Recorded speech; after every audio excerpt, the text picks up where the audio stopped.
Hello guys, welcome to my YouTube channel Learning with Pitu. মই যেহেতু English grammar সেকশনৰ এটি গুৰুত্বপূৰ্ণ অধ্যায় যাৰ নাম আছে নোটিছৰ বিষয়ে মই আলোচনা কৰিবলৈ লৈছো। নোটিছখন কেনে ধৰণে লিখিব লাগে বা নোটিছ কি বা মেট্ৰিক পৰীক্ষা আৰু হাই সেকেন্ডাৰী পৰীক্ষাত কেনে ধৰণৰ নোটিছ আহি থাকে তাৰ বাবে মই এই ভিডিওটো আগবঢ়াই আনিছো যেহেতু যিসকল এবাৰ এছএছএলসি মেট্ৰিক দিব মেট্ৰিক দিয়া ক্যান্ডিডেট আছে আৰু যিসমূহ হে হায়াৰ সেকেন্ডাৰী এক্সাম দিব তেওঁলোকৰ বাবে এই ভিডিওটো অতি গুৰুত্বপূৰ্ণ আপোনালোকে ভিডিওটোৰ শেষত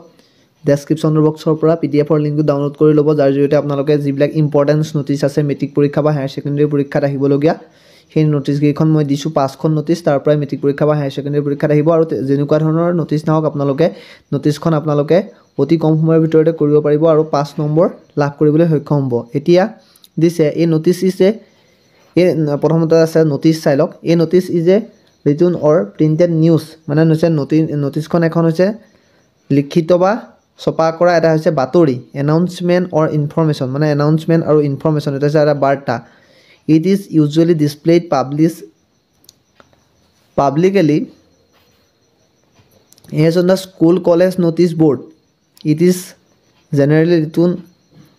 in a formal tone notice are factual and to the point মানে নোটিছ বিলাক কি কৰি থাকে পাবলিক প্লেস বা বিলা ৰাজহুৱা স্থানত আছে বা স্কুল বা কলেজত কি কৰিছে বোৰ্ডত কি কৰিছে হ্যাং অন কৰি থয় মানে ওলমাই থয় বা কি কৰি থয় এনেকুৱা বোৰ্ড বিলাকত লগাই থয় আঠা লগাই পেলাই the language use is simple and formal মানে যিবিলাক তাত ল্যাঙ্গুৱেজ মানে ভাষা ব্যৱহাৰ হয় ভাষা যিবিলাক শব্দ ব্যৱহাৰ কৰা হয় সেইবিলাক সিম্পল হয় মানে সাধাৰণ হয় আৰু notice should be brief and to give only significant information মানে নোটিছখন মানে বেছি ডাঙৰ নহয় মানে কম শব্দৰ ভিতৰত মানে সকলো বিলাক টপিক মানে তা ডিসকাস কৰি পেলাই কি হয় তাৰ বিষয়ে এটা মানে ধাৰণা দিয়া হয় format of A notice writing কেনে ধৰণে নোটিছখন লিখিব লাগে তাৰ ফৰমেটটো কেনেকুৱা ধৰণৰ চাই লওক নোটিছখন লেখোতে ওপৰত এড্ৰেছ লিখিব লাগে ওপৰত প্ৰথমতে এড্ৰেছ থাকে name of the issuing agency authority নাম পিছত নোটিছ বুলি লিখিব লাগে নোটিছ সকলোৱে ডাঙৰ মানে দেখাকে নোটিছ পাৰিলে তলত আন্ডাৰলাইন কৰি দিব তাৰপিছত বাওঁফালে থাকিব ডেট থাকিব তাৰপিছত সাবজেক্ট অফ দা ইভেন্টৰ সাবজেক্টটো কি মানে বিষয়বস্তুটো কি মানে প্ৰথমটো সাবজেক্টটো লিখিব লাগিব body of the notice body নোটিছখনৰ সেই যিটো বিষয়বস্তুৰ ওপৰত লিখিছে তাৰ যিটো সাবজেক্ট হয় সাবজেক্টৰ ওপৰতে বডিটো মানে লিখিব লাগিব বডিত তাত মানে যিবিলাক কথা আছে এই কথাখিনি লিখিব লাগিব মই দেখাই দিম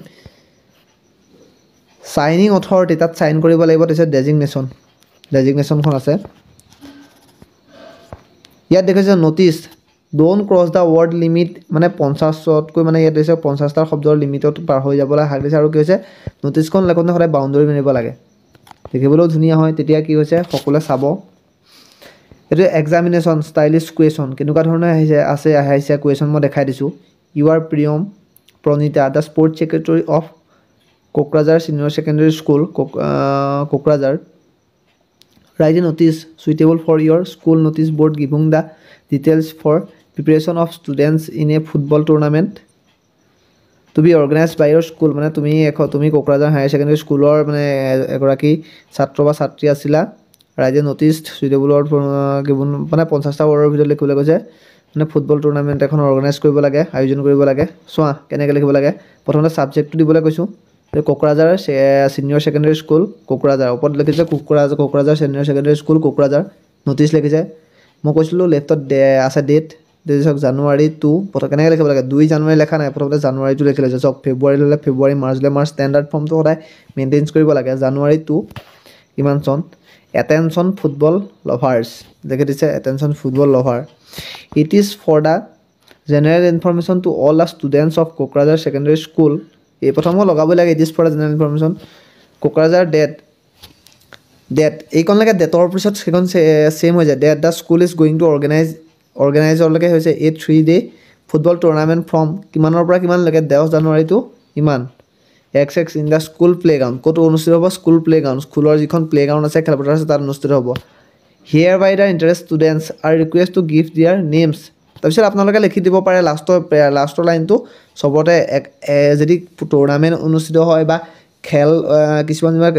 সংগীতানুষ্ঠান আৰম্ভ হ'ব বা কোনোবা ধৰণৰ প্ৰতিযোগিতা অনুষ্ঠিত হ'ব তাত লিখি দিব পাৰে তলত hereby the interested students are request to give their names to the undersigned latest by কিমান তাৰিখৰ ভিতৰত 5 জানুৱাৰী 2000 মানৰ ভিতৰত ফৰ ডিটেইলছ কণ্টেক্ট কোন প্ৰিয়ম স্পৰ্টছ ছেক্ৰেটৰী হৈ গ'ল আৱাজ আহিছে ছেকেণ্ডত দিছে your school magazine is organise publish shortly মানে পাব্লিক মেগাজিনৰ ওলাই কেনেকৈ লিখিব লাগে চাওক ABC পাব্লিক স্কুল সদায় যেতিয়া পৰীক্ষাত লেখে আপোনালোকৰ স্কুলখনৰ নামটো কেতিয়াও নিলিখিব ABC পাব্লিক স্কুল বুলি লিখি দিব ন'টিছ তাৰপিছত দিছে school magazine is all years এইবিলাক চাই ল'ব ধুনীয়াকৈ দি থোৱা আছে এডিটৰ্ছ হয় ইয়াত 3 নম্বৰখন আহিছে এনেকুৱা ধৰণৰে আহি থাকে ইউ আৰ পংকজ প্ৰস্তুতি is the general secretary of your school draft a notice for the notice board about an exertion that your school is organized giving all necessary information asking those shares to join the execution to their names word limit 50 words ABC public school চাই লওক ধুনীয়াকৈ দি দিছোঁ মই বেছি ডাঙৰ নহয় মই শ্বৰ্টকৈ দি দিছোঁ যিহেতু মই PDFটো আগবঢ়াই দিছোঁ PDFটো আপোনালোকে ডাউনলোড কৰি ল'ব যাৰ জৰিয়তে আপোনালোকে জানিব পাৰিব এইটো দিছে 4 নম্বৰ কুৱেশ্যনটো write notice suitable for school college notice board information the students about monthly due fees library business ইয়াৰ এনেকুৱা ধৰণৰ ন'টিছবিলাকে আহি থাকে যিহেতু 5 নম্বৰটো দিছে চাই ল'ব you are Navneet Prabina As a secretary of the cultural club of your school, you have organized a cultural evening on the last of your school as a Thanksgiving program. Write a notice for your school for your college notice board giving necessary information about the program is not more than 50 words. সদায় 50টা words maintain কৰিব লাগে ABC public school notice left side date আছে cultural evening This is to inform all the students of our school that the school is going to organize cultural evening on the last day of the school's session 10th March 2019 in the form of a Thanksgiving program in the school auditorium. Interest will be classical dance, group song, drama, any types of creative programs. Interested students are requested to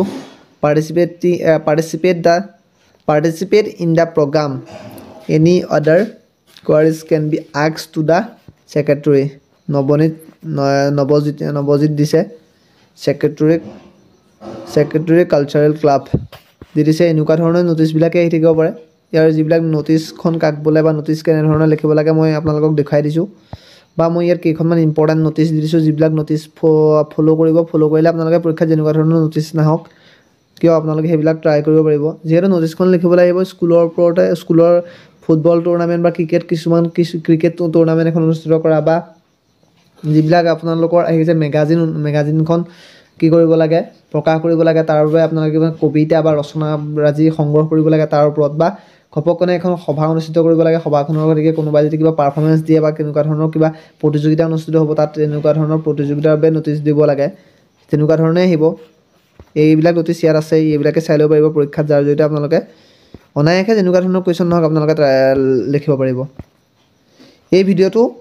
HSLC যিসকলে দিব তেওঁলোকেও চাই ল'ব বা যিসকলে HS exam দিব আগন্তুক 2024 বৰ্ষৰ তেখেতসকলেও